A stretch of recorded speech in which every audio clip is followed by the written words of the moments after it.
제목을 한번 따라 보시겠습니까? 하나님의 선택 기준.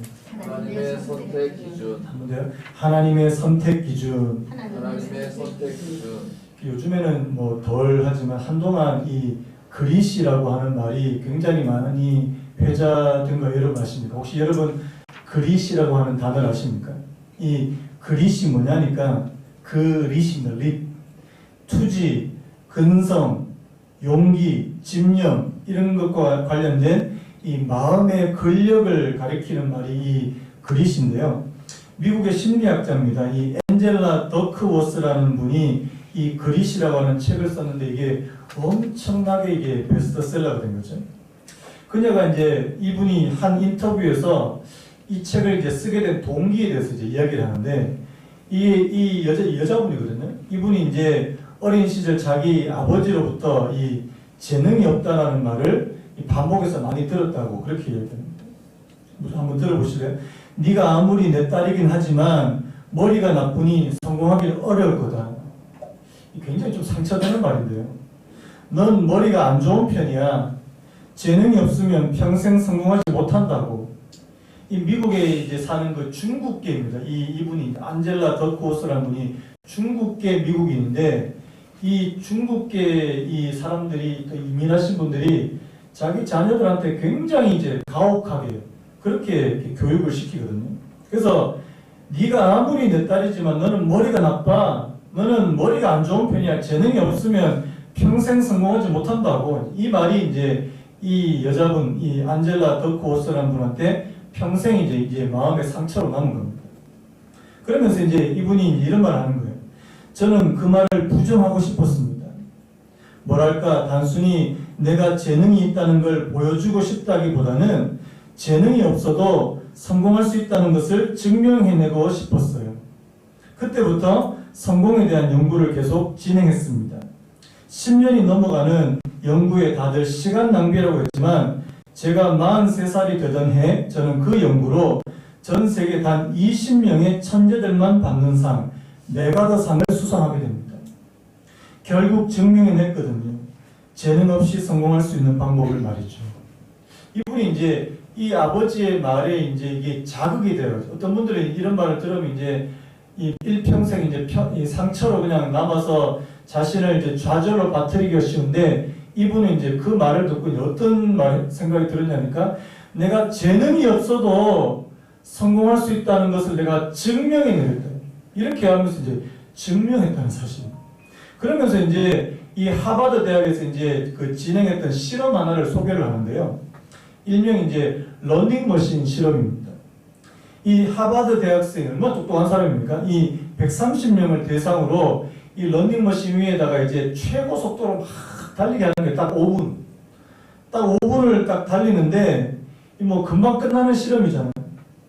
실험을 마친 다음에 사람들이 다 일상으로 돌아갔는데 이제 진짜 이제 실험이 이제 그때부터 시작이 되는 거예요.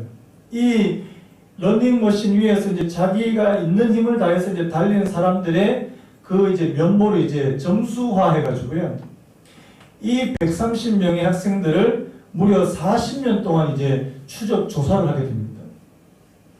40년이 흐르니까 이 당시 참가자들, 여러분 거기 있는 학생들 다 하버드 대학 출신이에요.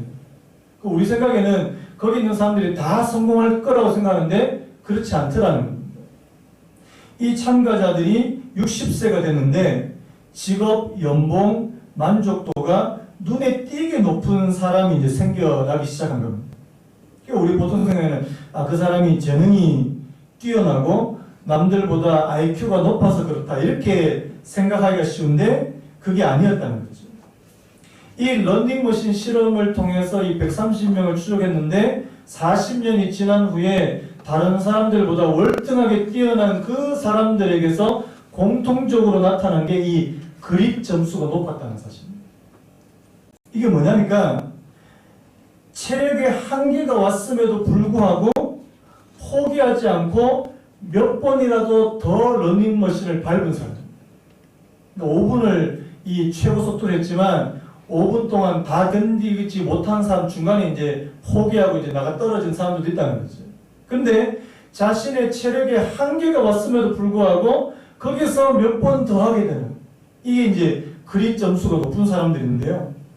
이 그릿 점수가 높은 사람들의 40년 후가 이 사람들이 이게 많이 결정이 되더라는 사실입니다. 이분이 이제 이 엔젤라 더크워스라는 이분이 이제 왜 이 그릿이 재능보다 중요하냐 이렇게 물으니까 이제 이렇게 이야기하는 겁니다. 재능은 타고나는 것이다. 여러분, 재능은 타고나는 것이다. 하지만 그릿은 기를 수 있는 것이다. 이거 후천적이라는 것을 말씀하는 거 아닙니까? 자, 그렇다면 어떻게 그릿을 키울 수 있냐, 기를 수 있느냐 하니까 아주 사소하고 작은 일이라도 반드시 끝내는 습관. 참, 저는 이런 부분에서 이제 참 반성이 되는데요. 저도 어렸을 때 보면 이 끝내지 못하고 이게 흐지부지한 게 얼마나 많은지 모릅니다. 그런 부분에서는 저희 집사람이 저보다 훨씬 나은 것 같아요. 우리 애들이 뭐 시작하면은 끝까지 못하겠다 그러면 이제 끝까지 시키는 게 조교 근성이 있는 것 같습니다. 그래서 이 끝까지 하는 이 힘, 여러분, 이것이 그 사람의 인생에서 그리고 그 사람이 앞으로 성취하는 데서 굉장히 중요한 역할을 하더라는 사실입니다. 여러분, 끝까지 해냈을 때 느끼는 그 성취감이요, 지금 드는 힘보다 훨씬 더 크다는 사실을 알게 된다. 이렇게 이야기하더라고요. 그러면서 이제 마지막으로 이 여자분이 뭐라고 이야기하냐니까 자기 아버지가 했던 말, 넌 머리가 나쁘니 성공하기 어려울 거야. 저는 당시에 아버지에게 아무 말도 못했습니다. 하지만 지금 어린 시절로 돌아가게 된다면 이렇게 대답할 겁니다.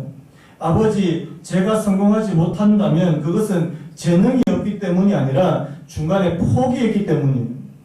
실제로 재능의 한계에 부딪히기보다 스스로 한계를 정해버리고 포기하는 경우가 대부분이니까요. 여러분, 우리 스스로 한계를 딱 정해놓고 나 이거 이상은 못한다, 난 여기까지야 라고 말하지 마세요. 우리는 누구도 자신이 갈 수 있는 한계까지 가보지 못했습니다. 이렇게 얘기해요. 여러분, 인생을 살아가는데도요, 이 재능과 머리가 아닌 이 마음의 근력, 이 마음의 문제가 더 중요하다는 사실이 이제 어느 정도 과학적으로 증명된 거 아닙니까? 여러분, 저는 신앙생활도 마찬가지라고 생각해요. 여러분, 하나님을 믿는 것도 우리의 어떤 재능으로, 우리의 머리로 믿는 게 아니고요, 우리의 마음으로 하는 거 아닙니까?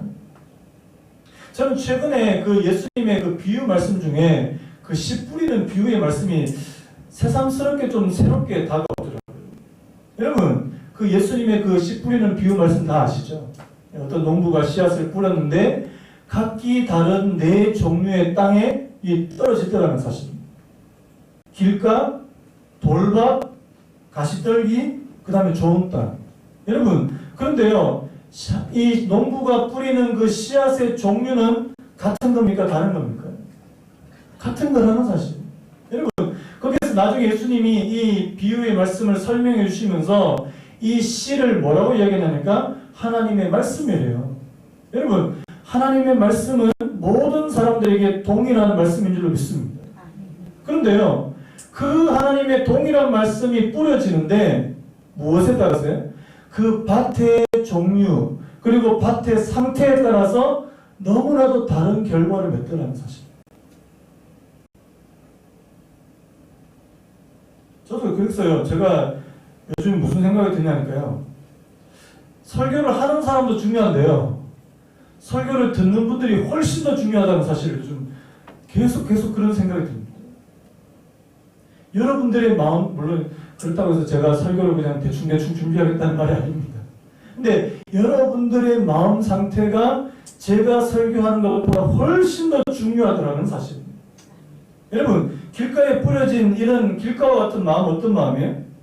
하나님의 말씀이 떨어졌는데 그 말씀이 제 뿌리를 내리기도 전에 새들이 먹어버리더라고요. 이 말은 뭐예요? 하나님의 말씀이 그 사람에게 조금도 영향을 끼치지 못하는 사람. 저도 연구할 때 어떤 분들은요, 벽에다가 이야기하는 그런 느낌을 받을 분들이 있습니다. 막 말씀을 전하면 튕겨 나와야 돼요. 튕겨 나와요. 여러분 이게 길가와 같은 마음. 또 어떤 분이 있습니까? 돌밭과 같은 그런 사람이 있지 않습니까? 이 돌밭은 어떤 거냐니까 하나님의 말씀을 즉시 기쁨으로 받아들입니다. 즉시 기쁨으로 받아들여요. 그런데 얼마 못 가서 잠시 견디다가 그 말씀으로 인해서 찾아오는 그 환난이나 어려움이 있을 때 쉽게 넘어가 버리는 사람. 저는 이게 이 돌밭과 같은 분들이 굉장히 많다고 생각하거든요. 처음에는 와 그러면 사람의 말씀 봤는데 그게 뭐 얼마 못 가요. 이 돌밭과 같은 사람이죠. 또 가시떨기와 같은 사람은 어떤 사람입니까? 뿌리도 내리고 가지도 있고 잎도 있어요. 근데 뭐예요? 가시가 주변에 너무 많았어요. 이 가시를 예수님께서 이렇게 말합니다. 세상의 염려와 재물과 향락. 이 세상 염려가 너무 많은 분들, 그리고 이 재물에 대한 이런 것이 너무 많은, 또 욕심이 많은 분들, 그리고 세상 재미에 빠져 있는 분들, 이런 분들은 또 이게 열매를, 결실을 맺지 못하더라. 이렇게 말합니다. 여러분, 처음에 나오는 이 세 종류의 땅의 공통점이 뭐예요? 열매가 없어요. 뭔가 모양은 있고 뭔가 있는데 열매가 없습니다. 그런데 마지막에 좋은 땅은 어떻습니까?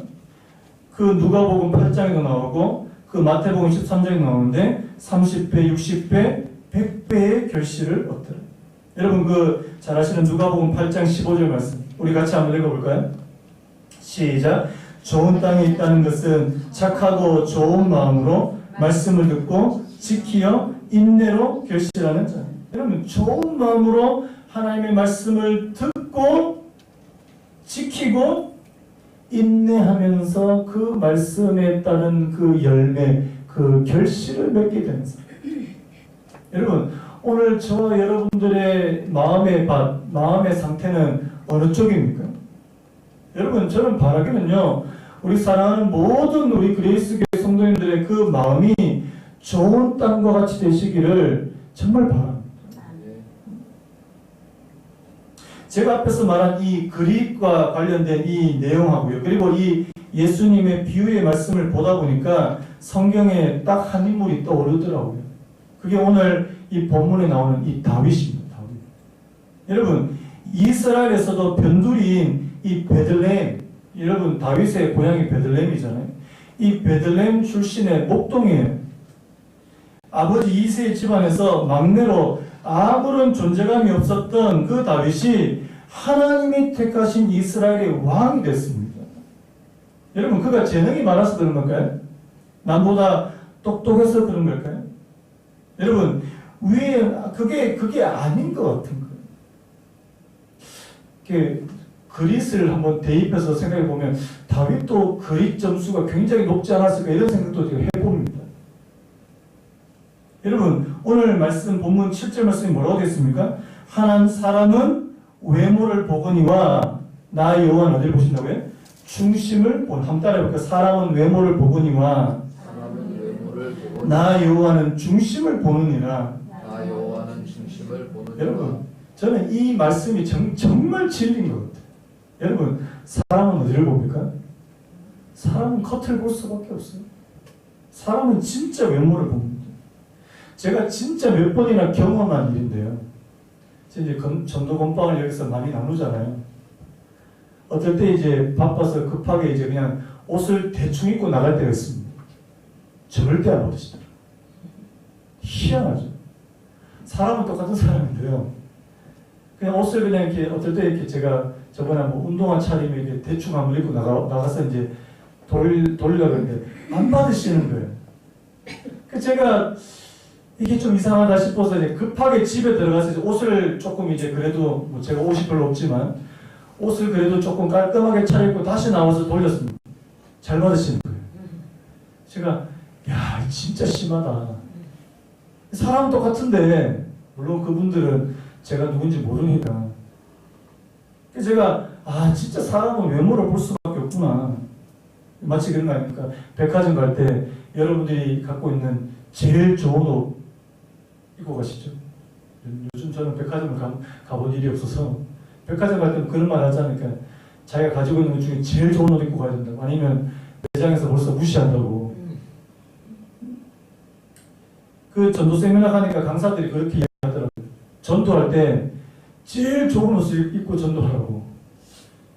그래서 제가 그런 생각이 드는 거예요. 사람은 외모를 볼 수밖에 없구나. 겉으로 드러난 것밖에 볼 수 없구나. 그 사람의 진정한 가치, 그 속에 그 안에 무슨 가치가 있는지, 그 안에 있는 정말 귀한 것을 볼 수 있는 눈은 없구나. 여러분, 그것을 보시는 분은 누구시라고요? 여호와는 중심을 보는 이라. 여러분, 사람이 보는 관점과 하나님이 보는 관점은 너무나도 다른 줄로 믿습니다. 그래서요, 오늘 말씀이 보니까, 오늘 말씀이 하나님께서 이스라엘의 왕으로 다윗을 선택하시는 그런 과정을 보여주고 있는 거 아닙니까? 여러분, 오늘 이 사무엘상 16장 이 당시에 현재 이스라엘을 다스리는 사람은요, 사울이었습니다. 그런데 이 사울이 하나님께 나중에 이제 버림을 받게 됐죠. 그 앞에서 이제 사무엘상 15장, 여러분들 이제 사무엘상 지금 열심히 읽고 계시잖아요. 사무엘상 15장에 이제까지 보시면 이 사울의 모습을 볼 수 있는데, 이 사울이 시작부터 나쁜 왕이 아닙니다. 여러분, 누구나 처음 시작할 때는 다 순수하게 시작해요. 겸손하고 준수하고 그런 청년이었습니다. 사람들이 이 사울을 왕으로 세우려 할 때도 자신이 막 몸을 숨기면서 얼마나 겸손한 모습을 보였는지 모릅니다. 그리고 나중에 사울에게도 하나님의 신, 하나님의 영이 임하시는 그런 일들이 있잖아요. 그래서 이방 민족하고 싸울 때 앞장섰던 사람이 바로 이 사울 아닙니까? 그런데요, 시간이 지나면 지날수록 사울이 이제 변질되기 시작하는 겁니다. 그의 마음이 그의 중심이 변질되기 시작한다는 사실. 겸손한 그 마음이 교만한 마음으로 바뀌고요. 하나님을 높여야 할 때 자신을 높이고 나중에 보면 기념비를 세우는 그런 일들도 범하게 됩니다. 하나님의 명령대로 순종하는 것이 아니라 자신의 소견에 옳은 대로 행한다는 사실입니다. 그래서요, 나중에 이 사무엘상 15장 말씀을 잘 읽어보시면 하나님께서 명령 하나를 내리시죠. 어떤 명령을 내리십니까? 아말렉을 완전히 진멸시켜요. 그런데 그 명령에 자기가 자기 눈에 좋은 것을 남기고 나쁜 것을 멸하는 이 불순종을 범하게 됩니다. 여러분, 이 사울의 문제점, 사울의 가장 핵심적인 문제점은 그의 마음의 문제였다는 사실이에요. 그래서 여러분, 오늘 하나님께서 지금 이 사울을 버리시고 새롭게 이스라엘 왕으로 택하실 때 그 하나님은 지금 무엇을 중점적으로 보시느냐는 사실이에요. 뭘 보십니까? 그 사람의 마음의 중심, 그 속에 과연 어떤 마음으로 하나님 앞에 서 있느냐, 이거를 보시기를 원하신다는 사실입니다. 오늘 말씀에 여러분 잘 아시죠? 하나님이 사무엘에게 새로운 왕에게 기름을 붓기 위해서 예루살렘으로 보내시는 그 장면 아닙니까? 우리 1절 같이 한번, 우리 16장 1절 같이 한번 읽어볼까요? 시작. 여호와께서 사무엘에게 이르시되 내가 이미 사울을 버려 이스라엘 왕이 되지 못하게 하였거늘 내가 그를 위하여 언제까지 슬퍼하겠느냐? 너는 뿔에 기름을 채워 가지고 가라. 내가 너를 베들레헴 사람 이새에게로 보내리니 이는 내가 그의 아들 중에서 한 왕을 보았느니라. 여러분, 여기서 맨 마지막에 뭐라고 합니까? 내가 그의 아들, 그의 이새의 아들들 중에 한 왕을 이미 보았다. 이 말씀 뭐예요? 하나님이 지금 눈여겨보고 계시는 한 사람이 있더라는 사실. 여러분, 하나님은 언제나 사람을 찾고 계시는 분이신 줄 믿습니다. 이런 말이 들어요. 인간은 방법을 찾는데요, 하나님은 사람을 찾는다. 이런 말씀을 하시더라고요. 이게 묘한 것 같아요. 인간은 어떻게 하면 좀 더 나은 방법, 어떤 전략, 이거를 찾는데 하나님은 사람을 찾고 계시더라는 사실. 하나님의 마음에 합한 자가 누구인지를 지금 찾고 계신다는 사실. 여러분, 사도행전 13장 22절에 이런 말씀이 있지 않습니까? 다윗을 왕으로 세우시고 증언하여 이르시되 내가 이새의 아들 다윗을 만나니 내 마음에 맞는 사람이다. 한번 따라할까요? 내 마음에 맞는 사람이라. 내 뜻을 다 이루리라 하시더니 내가 이세 아들 다윗을 만나니까 내 마음에 딱 맞는 사람이 돼요. 내 뜻을 그를 통해서 다 이루리라 이렇게 말씀하시더라고요. 여러분, 하나님께서 원하신 하나님의 마음에 들 정도의 그런 마음의 중심을 가지고 있는 사람이 바로 다윗이었다. 이게 어떤 재능의 문제가 아니잖아요. 뭐 재능, 똑똑함, 어떤 뭐 잘남 이런 거 아니잖아요. 이 마음이 어떤 건지 한번 좀 살펴봤으면 좋겠는데요. 사무엘이 베들레헴으로 이세 아들들이 이제 만나러 가는 오늘 장면이 오늘 본문의 말씀인데요. 오늘 본문을 보면 이 이세가 그의 아들들을 한 사람씩이 사무엘 앞으로 이렇게 지나가게 하잖아요. 마치 왜 미인 대회에서 왜 후보 1번 뭐 누구 하면서 확 지나가면 이제 심사위원이 평가하는 거죠. 이렇게 막 지나가요. 첫째 아들이 나왔습니다. 첫째 아들 이름이 엘리압입니다. 그의 외모가 얼마나 출중했던지요. 여러분, 오늘 사무엘이 반할 정도. 자, 6절 말씀입니까? 그들이 사무엘이 엘리압을 보고 마음에 여기를 여호와의 기름 부으실 자가 과연 주님 앞에 있도다. 이 말은 뭐예요? 이런 사람이 왕이 되어야지. 사무엘이 봐도 이제 뭐 하나 이게 흠잡을 데 없는 그런 모습을 갖춘 사람이 엘리압이었다는 사실입니다. 오늘 우리 식으로 말하면 얼굴은 송중기, 머리는 알파고 이런 말인데 몸매는 조인성 뭐 이런 거죠. 죄송합니다. 아침부터.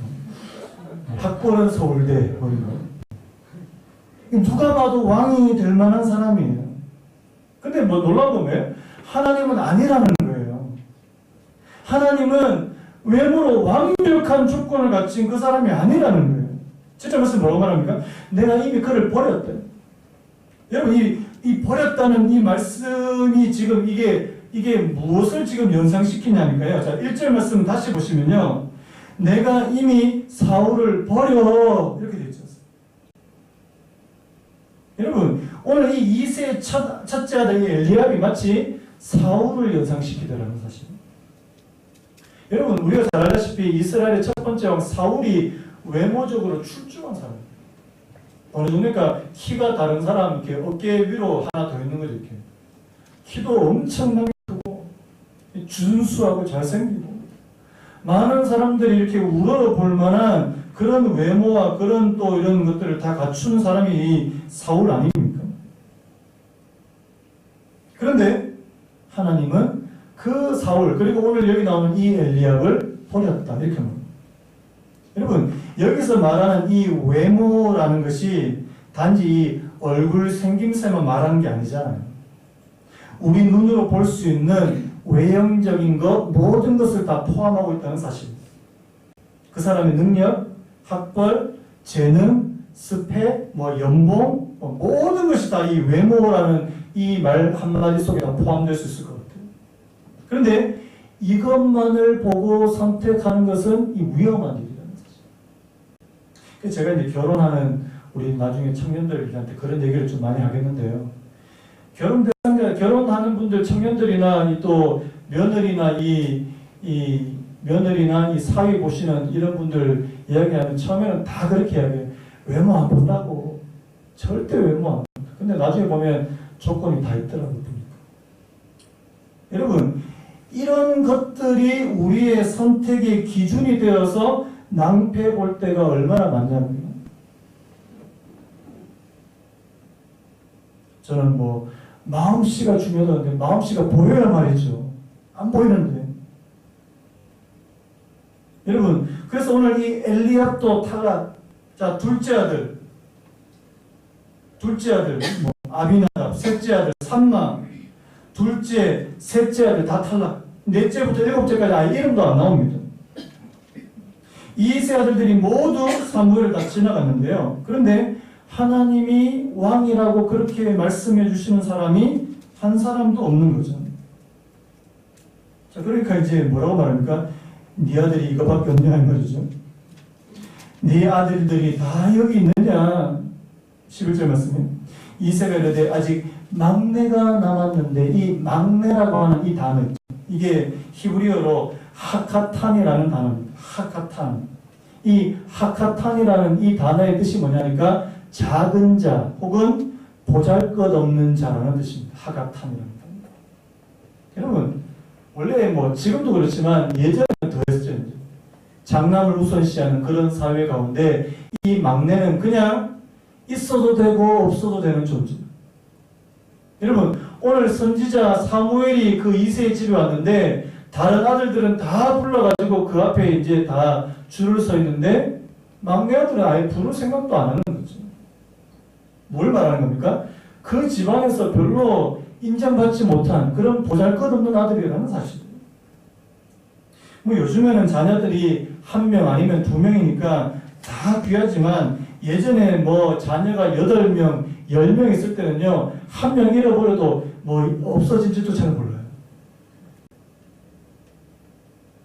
더군다나요 그 막내가 지금 뭐 하고 있습니까? 얘는 지금 직업이 뭐예요? 양치기라는 거예요. 양치기. 제가 뭐 여러 번 말씀드렸죠. 이스라엘에서 양치기는 가장 천한 직업이에요. 오늘날로 말하면 3D 업종. 더럽고 위험하고 어려움. 여러분 목동이 얼마나 고생스러운 직업인지 모릅니다. 양들을 끌고 맨날 그 풀밭을 찾아서 돌아다녀야 돼요. 여러분 뭐 여호와는 나의 목자시니 나를 푸른 풀밭에 누이시고 하니까 여러분들 뉴질랜드 목장 생각하시는 분들 많은데요. 이스라엘은 그런 게 없어요.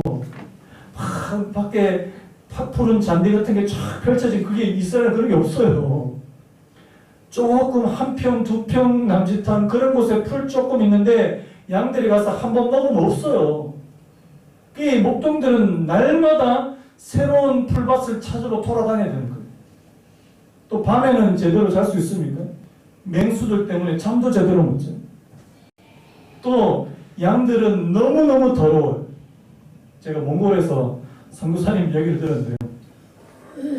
양이 얼마나 더러운지 아십니까? 양은요 자기 배설물 이렇게 여기서 그냥 뒹굴어요.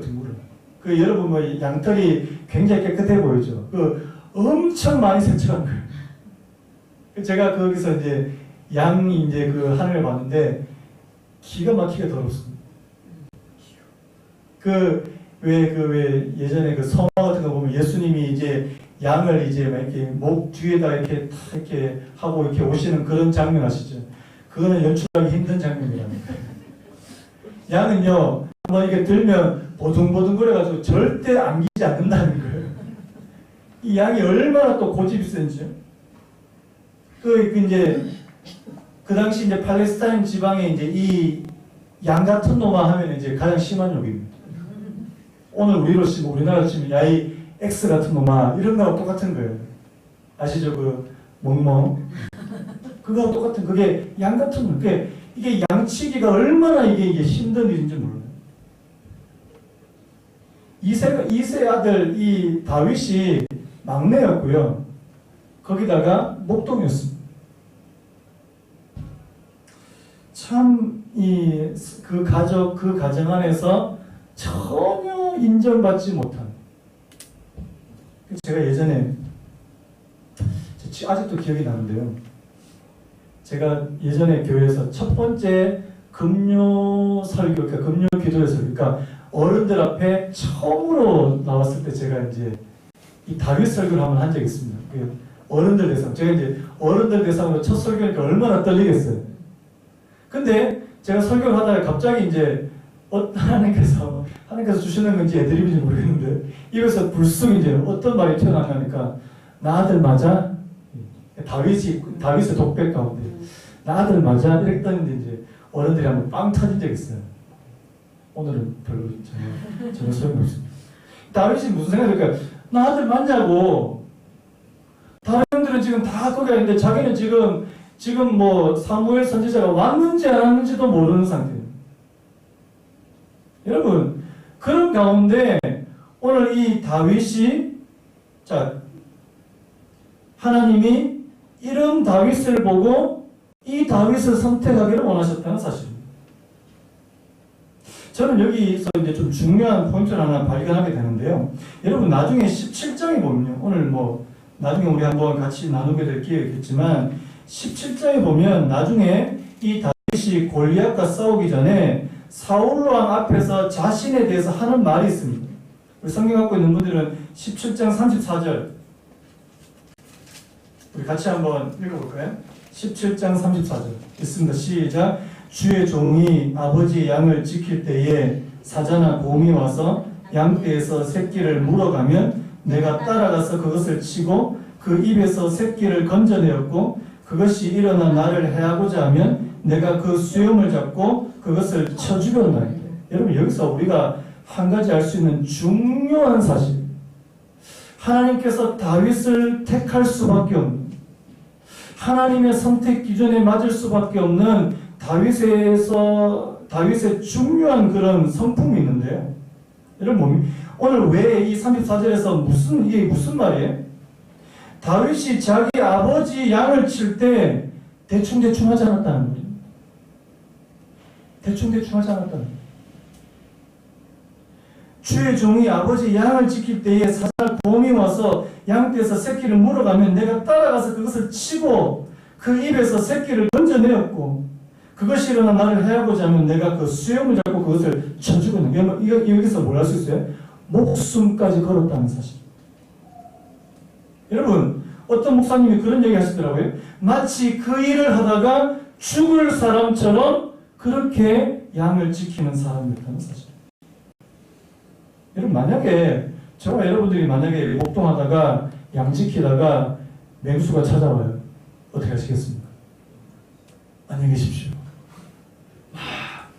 119%로 제가 가겠습니다.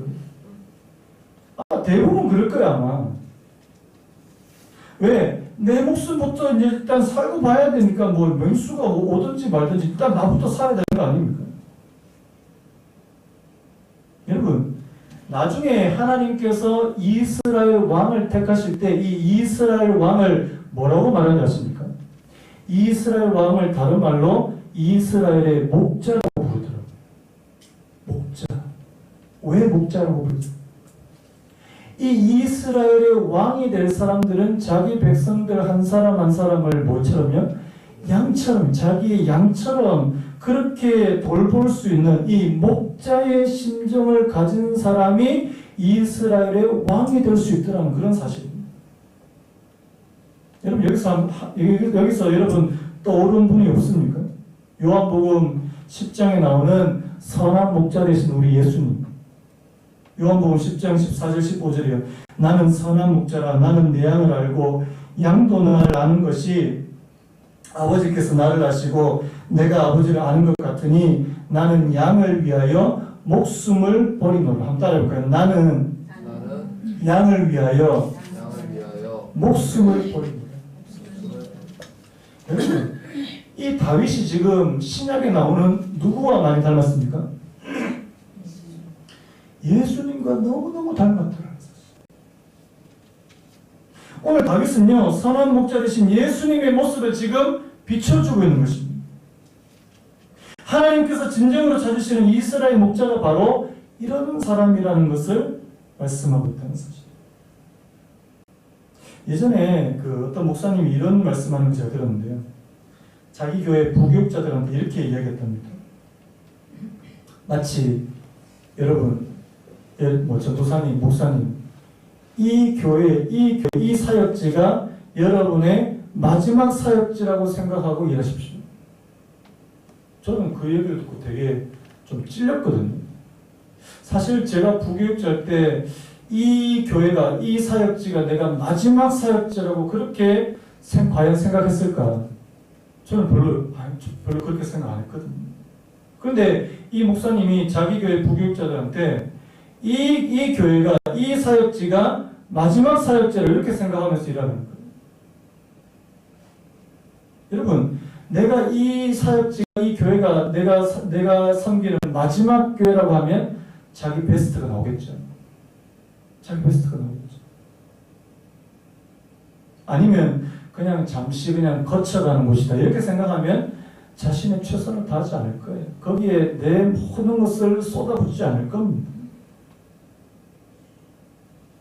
여러분 직장도 마찬가지예요. 직장이고 잠시 그냥 한 1년 다니고 이제 옮겨야지. 이런 마음으로 이제 직장 생활하면 직장 생활을 여러분 베스트, 여러분들 최선이 나오지 않습니다. 오늘 지금 이 다윗은요, 내가 이거 하다가 내 인생이 끝날 사람처럼 그렇게 양을 돌보고 있더라는 사실. 하나님께서 그걸 보셨다는 거예요. 겉으로는 막 화려한 경력을 가지고 출중한 재능을 가진 사람을 하나님께서 찾으시는 게 아니고요.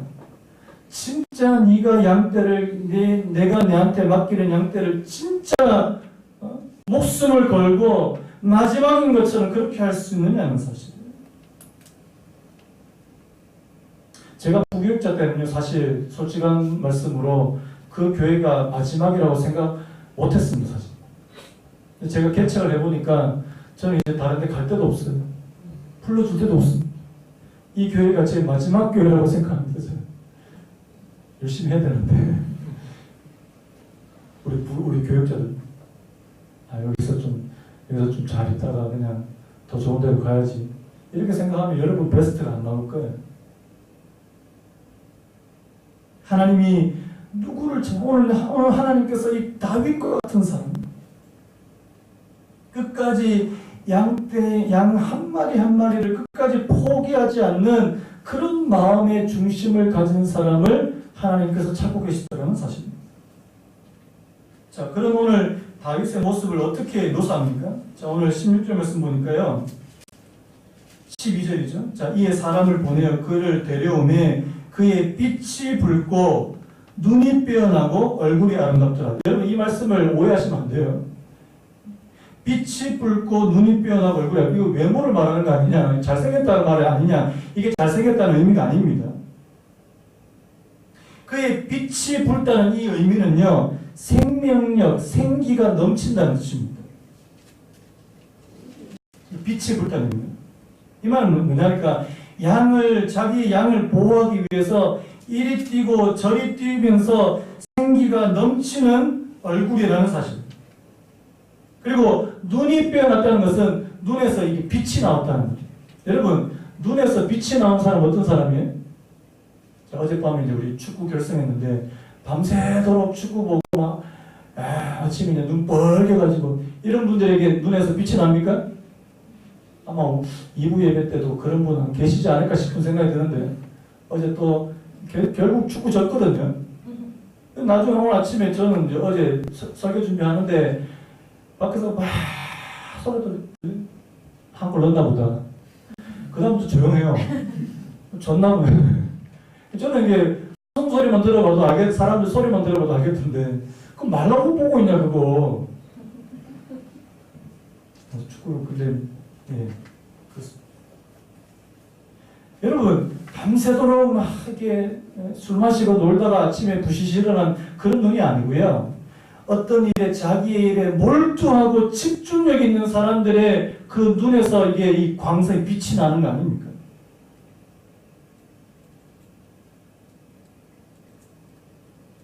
얼굴이 아름답다. 얼굴에서 빛이 나는 사람. 여러분, 하나님께서 이 일이 하나님께서 내게 맡겨주신 일이다. 나는 이 일에 내가 온 마음을 다하겠다. 이렇게 해서 열심히 다하는 사람이에요. 얼굴에 빛이 나요. 진짜. 오늘 저와 여러분들의 얼굴에서 하나님께서 비춰주시는 그 빛이 나는 여러분 되시기를 예수님의 이름으로 축원합니다. 맨날 얼굴이 어두워 이렇게 그늘져 있고 눈은 초점이 없고 곤란하지 않습니까? 여러분, 하나님은요 저와 여러분들의 겉모습 보시지 않습니다. 우리의 외모, 우리의 재능, 우리 학벌 보지 않습니다. 이거 뭐 가지고 우리 하나님 앞에 내세울 거 없어요. 그 대신에 오늘 저와 여러분들의 내면을 보시는 분이신 줄 믿습니다. 내 마음, 내 중심이 하나님 보시기에 합한 자가 되기를 원하신다는 사실. 근데 중요한 건 뭐예요, 여러분? 아까도 말씀드렸죠. 재능은요, 타고나는 것이지만요, 오늘 저와 여러분들의 이 마음, 이 중심의 태도는 만들어가는 것이라는 사실입니다. 여러분, 오늘 이 말씀을 보시면서 아, 다윗은 태어나면서 이런 마음의 중심을 가졌구나 이렇게 생각하시면 곤란합니다. 그렇지 않을 거예요. 다윗도 처음부터 이런 마음이 아니었을 거예요. 그가 자기 아버지의 양을 치면서 그 마음이 단련된 거 아닙니까? 그 마음이 빚어진 거 아니냐고요.